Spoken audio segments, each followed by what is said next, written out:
Tech ലോകത്ത് നിന്നുള്ള വാർത്തകൾ. ബൈജൂസ് കൂടുതൽ കുരുക്കിലേക്ക്. സാമ്പത്തിക ക്രമക്കേടുകളിൽ ബൈജൂസിനെതിരെ വീണ്ടും അന്വേഷണത്തിന് ഉത്തരവ്. ബൈജൂസിന്റെ സാമ്പത്തിക അക്കൗണ്ടിംഗ് രീതികളെക്കുറിച്ച് സർക്കാർ പുതിയ അന്വേഷണം ആരംഭിച്ചു. കോർപ്പറേറ്റ് കാര്യ മന്ത്രാലയം കമ്പനിയുടെ കോർപ്പറേറ്റ് ഭരണത്തിലെ വീഴ്ചകൾ കണ്ടെത്തിയതിനു ശേഷമാണ് പുതിയ അന്വേഷണമെന്നാണ് റിപ്പോർട്ട്. ഹൈദരാബാദിലെ രജിസ്ട്രാർ ഓഫ് കമ്പനീസിന്റെ റീജിയണൽ ഓഫീസിനോട് ബൈജൂസിന്റെ സാമ്പത്തിക രേഖകൾ പരിശോധിക്കാൻ ആവശ്യപ്പെട്ടിട്ടുണ്ട്. സാമ്പത്തിക പ്രസ്താവനകളും ഫണ്ട് വകമാറ്റിയതും സംബന്ധിച്ചാണ് അന്വേഷണം.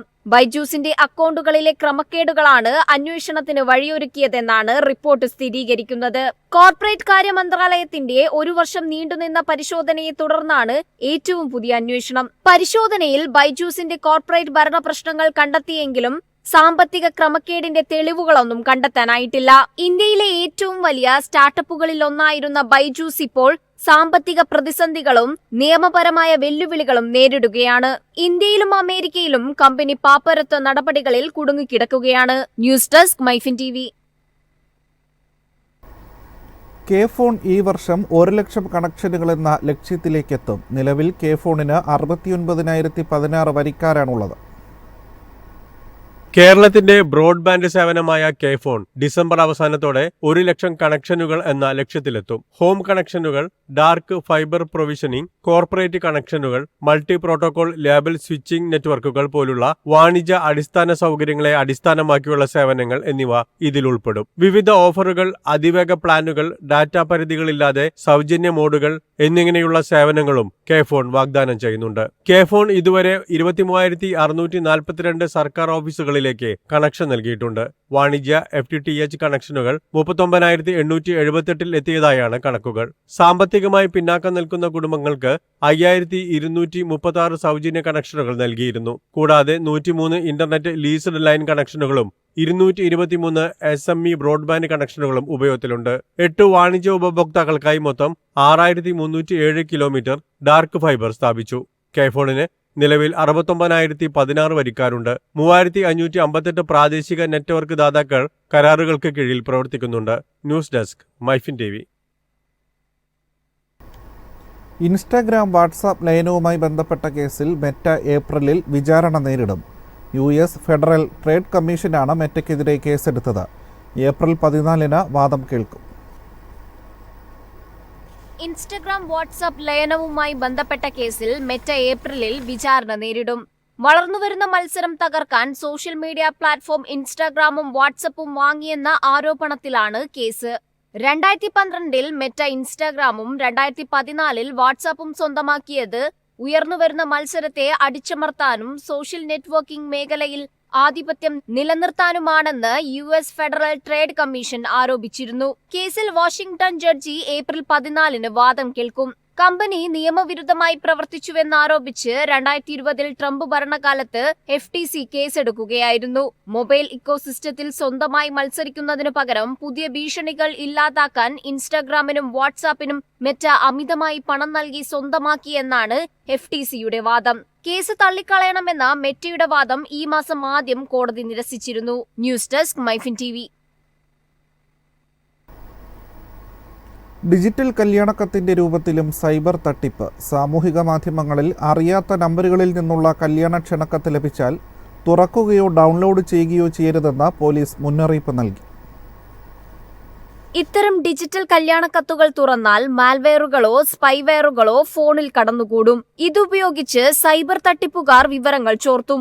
ഇതിലൂടെ ഫോൺ പൂർണ്ണമായി അവരുടെ വരുതിയിലാക്കാൻ വരെ കഴിയും. ആൻഡ്രോയിഡ് ആപ്ലിക്കേഷനുകൾ കൈമാറാനും ഫോണിൽ ഇൻസ്റ്റാൾ ചെയ്യാനും സഹായിക്കുന്ന ആൻഡ്രോയിഡ് പാക്കേജ് ഫയലുകൾ അടങ്ങിയതാകും ഇത്തരം കല്യാണക്കത്തുകൾ. ഫോണിലെ വിവരങ്ങൾ ചോർത്തുന്നതിനു പുറമെ ഓൺലൈൻ ബാങ്കിംഗ്, UPI സേവനങ്ങൾ എന്നിവയുടെ യൂസർ നെയിം, പാസ്വേഡ് തുടങ്ങിയവയും തട്ടിപ്പ് സംഘത്തിന് ലഭിക്കും. ഇതുപയോഗിച്ച് സംഘം വ്യാപകമായി പണം തട്ടിയതായി റിപ്പോർട്ടുണ്ട്. ഫോണിലെ കോൺടാക്ട് നമ്പറുകളും ഇവരുടെ നിയന്ത്രണത്തിലായിരിക്കും. ഇതുപയോഗിച്ച് ഫോണിന്റെ ഉടമയുടെ പേരിൽ സുഹൃത്തുക്കളിൽ നിന്ന് പണം തട്ടുന്നതായും റിപ്പോർട്ടുണ്ട്. കൂടാതെ സമ്മാനങ്ങൾ ലഭിക്കുമെന്ന് പറഞ്ഞും ആശംസാ കാർഡായും സോഷ്യൽ മീഡിയകളിലൂടെ ലിങ്കുകൾ അയച്ചും തട്ടിപ്പുകൾ വ്യാപകമാണ്. പ്രമുഖ സ്ഥാപനങ്ങളുടെയും മറ്റും പേരിലാകും ഇവ ലഭിക്കുക. News desk Myfin TV. ആപ്പിളിന്റെ $100 മില്യൺ നിക്ഷേപ വാഗ്ദാനം നിരസിച്ച ഇന്തോനേഷ്യ. iPhone 16 വിൽപ്പന നിരോധനം നീക്കാൻ ലക്ഷ്യമിട്ടായിരുന്നു ആപ്പിളിന്റെ വാഗ്ദാനം. 40% ഫോണുകളും പ്രാദേശികമായി നിർമ്മിക്കണമെന്ന നിബന്ധന പാലിക്കുന്നതിൽ ആപ്പിൾ പരാജയപ്പെട്ടതിന്റെ പേരിൽ iPhone 16 മോഡലിന്റെ വിപണനവും വിൽപ്പനയും ഇന്തോനേഷ്യ കഴിഞ്ഞ മാസം നിരോധിച്ചിരുന്നു. നിരോധനത്തെ തുടർന്ന് പുതിയ ഫോൺ വിൽക്കാൻ അനുവദിക്കുന്നതിനായി ഇന്തോനേഷ്യയിലെ നിക്ഷേപം $100 മില്യൺ വർദ്ധിപ്പിക്കാൻ ആപ്പിൾ വാഗ്ദാനം ചെയ്യുകയായിരുന്നു. എന്നാൽ മറ്റു രാജ്യങ്ങളിലെ ആപ്പിളിന്റെ നിക്ഷേപവുമായി താരതമ്യപ്പെടുത്തുമ്പോൾ ഇത് ചെറിയ നിക്ഷേപമാണെന്ന് വിലയിരുത്തിയാണ് ഇന്തോനേഷ്യ വാഗ്ദാനം നിരസിച്ചത്. നിലവിൽ ആപ്പിൾ ഇന്തോനേഷ്യയിലെ ഉൽപാദന മേഖലയിലോ ഫാക്ടറികളിലോ നിക്ഷേപം നടത്താത്തതും ഗവൺമെന്റ് ചൂണ്ടിക്കാട്ടി. ഇന്തോനേഷ്യയിലെ ചട്ടങ്ങൾ അനുസരിച്ച് ഉടൻ തന്നെ ഒരു ഫാക്ടറി സ്ഥാപിക്കാനും ഗവൺമെന്റ് ആപ്പിളിനോട് നിർദ്ദേശിച്ചു. News desk Myfin TV. 5G വരിക്കാരുടെ എണ്ണം 3 ഇരട്ടിയായി വർദ്ധിക്കുമെന്ന റിപ്പോർട്ട്. ഈ വർഷം രാജ്യത്തെ 5G സബ്സ്ക്രിപ്ഷനുകൾ 270 ദശലക്ഷത്തിലെത്തും. 2030 ഇന്ത്യയിലെ 5G വരിക്കാരുടെ എണ്ണം 3 ഇരട്ടിയായി വർദ്ധിച്ച് 970 ദശലക്ഷമാകുമെന്ന് റിപ്പോർട്ട്. ഇത് രാജ്യത്തെ മൊത്തം മൊബൈൽ ഉപഭോക്തൃ അടിത്തറയുടെ 74% വരുമെന്ന് എറിക്സൺ കൺസ്യൂമർ ലാബ് റിപ്പോർട്ട് പറയുന്നു. 2024 അവസാനത്തോടെ ഇന്ത്യയിലെ 5G സബ്സ്ക്രിപ്ഷനുകൾ 270 ദശലക്ഷത്തിലധികം എത്തുമെന്ന് എറിക്സൺ മൊബിലിറ്റി റിപ്പോർട്ട് കണക്കാക്കുന്നു. ഇത് രാജ്യത്തെ മൊത്തം മൊബൈൽ സബ്സ്ക്രിപ്ഷനുകളുടെ 23% വരും. റിപ്പോർട്ട് അനുസരിച്ച് ആഗോള 5G സബ്സ്ക്രിപ്ഷനുകൾ 2023 അവസാനത്തോടെ ഏകദേശം 2.3 ബില്യണിലെത്തുമെന്ന് പ്രതീക്ഷിക്കുന്നു. ഇത് മൊത്തം ആഗോള മൊബൈൽ സബ്സ്ക്രിപ്ഷനുകളുടെ 25%വും 2030 6.3 ബില്യണും ആയിരിക്കും. എറിക്സൺ കൺസ്യൂമർ ലാബ് റിപ്പോർട്ട് അനുസരിച്ച് അടുത്ത 5 വർഷത്തിനുള്ളിൽ ജെൻ AI ആപ്പുകൾ ഉപയോഗിക്കുന്ന സ്മാർട്ട് ഫോൺ ഉടമകളുടെ എണ്ണം വർദ്ധിക്കുമെന്ന് പ്രതീക്ഷിക്കുന്നു.